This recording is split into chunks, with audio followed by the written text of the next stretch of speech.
back to another episode of Creative Writing Advice with me, JJ Barnes. If you don't know me, I am the author of How to Write a Story, which is out now. I take you from the beginning of your story all the way through to the end, plus everything in between. I cover tips, tricks, techniques, characterization, story structure, everything that I think will help you get your story out into the world. Which is what I'm doing over here on YouTube. I do a series where I take different subjects, different things that are useful advice, or discuss advice, or different films, different books, things that we can use in our own writing to give us the confidence to get our stories out. So today I'm going to be talking about a piece of writing advice that I see given quite regularly: to bleed onto the page. So if you are not familiar with this advice, I'm going to talk about it because I think I agree with this writing advice, by the way. This isn't one of those things where I'm like, this is a piece of writing advice that's given and this is why I disagree with it. It's not, because I do believe that bleeding onto the page is a really important thing.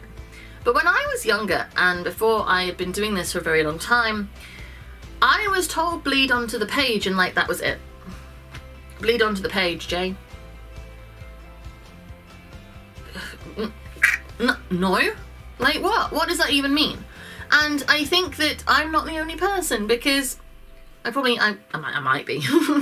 But basically, people tell you to bleed on the page and they don't go further than that. They just expect you to understand it and then do it, and you can't.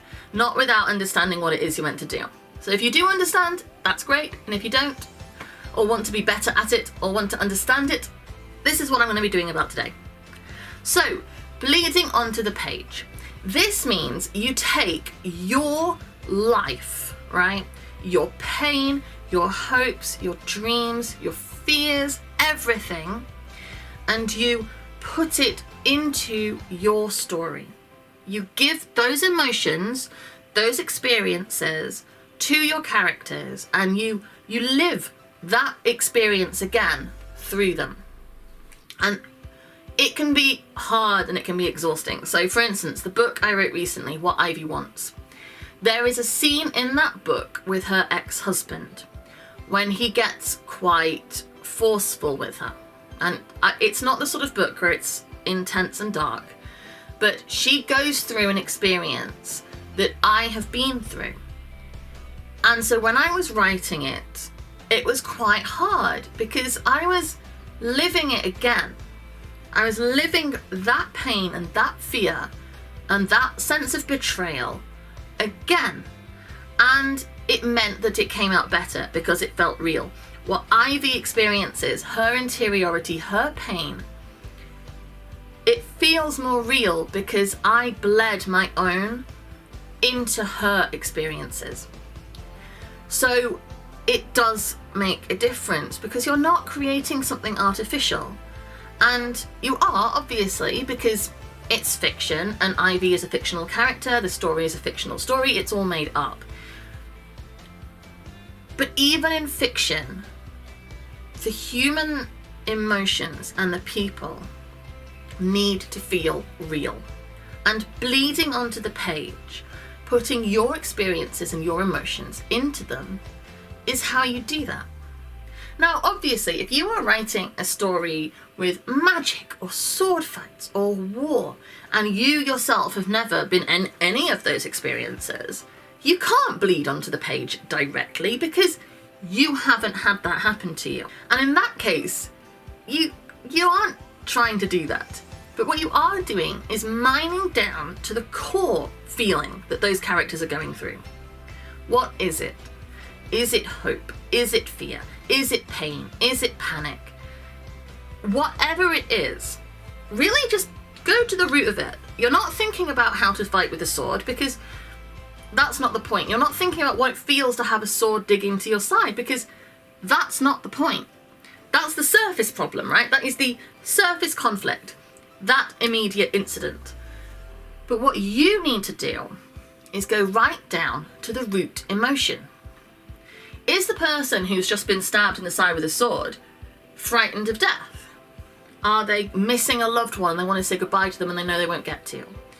Are they glad and they've been longing for death? Whatever that is, whatever that core emotion is, find that in you. When have you felt anything like that? When have you sensed that? Because that is what you're focusing on. Not the surface conflict, not the sword in the side, not the wand pointing at your face and sparks coming into it. That's not it. That's fiction. That is what you make up. That is the frosting on the cake. That is how you are delivering this message. But the message itself is the human emotion at the root of it. So dig right down. Work that out, and then push that experience that you have, that emotional response, those feelings, give them to that character. And it will feel so much more real. It will feel so much more alive. It will connect with your audience, because pretty much everybody has felt sense of fear, of hope, of loss, of longing. We've all felt these things. You're just connecting to the root of it and putting it into a fantastical scenario, or just a scenario that you have never personally lived. Because that is what's real. And the problem is, what you will find, because as I say, when I wrote What Ivy Wants most recently, it's quite hard. Not technically hard. Hard. It's draining. It's difficult. Because you're reliving something that was so intense and so personal. And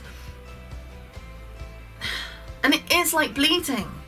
It's like draining yourself. And if you're writing a particularly intense emotional scene, you might need to take a bit of a break, because it takes a lot out of you. When I wrote this scene that Ivy experiences with her husband, I had to just close my laptop and walk away, get a cup of coffee, and just let myself because those are painful things sometimes. The things that you have to spend a lot of your time not thinking about, not letting rise to the surface, because they can be overwhelming and all-consuming. So you spend a lot of time managing them. You're controlling it. You're like, no, that's not something for me to be thinking about right now. I've got a job to do. And when your job involves bringing that you have been coping with and managing, and just bringing it right up to the surface and just holding it there. Holding it right there and reliving it and reliving it and reliving it. And putting a character who you might really like and care about through it as well. It can be draining. But, however hard it is, the end result is something moving and real and powerful. And your writing will benefit for it. So it's worth doing. As I say, you have to find the core, find the root, find the core emotion that you're going to be writing about, and let that be what you focus on. The situation they're actually in, that is the frosting. The cake is the core emotion. So dig into that. I hope this has been a helpful video and you are feeling empowered to bleed onto the page. Yeah, it's worth it, but it's hard. But it's worth it, and it will make your writing better. So thank you very much for watching.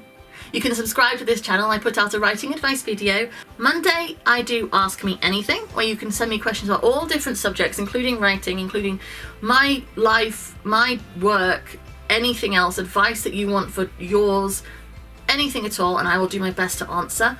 Wednesday and Friday I do this. I do a breakdown of a writing advice tip, and hopefully give you confidence to do what you want to do. If you go to my website, which is jjbarnes.co.uk, over there you'll find links to all of my work, including that book I mentioned, plus all my social media, so you can come and chat to me. I'm on Facebook, Twitter and Instagram. What else? Oh, drop a comment.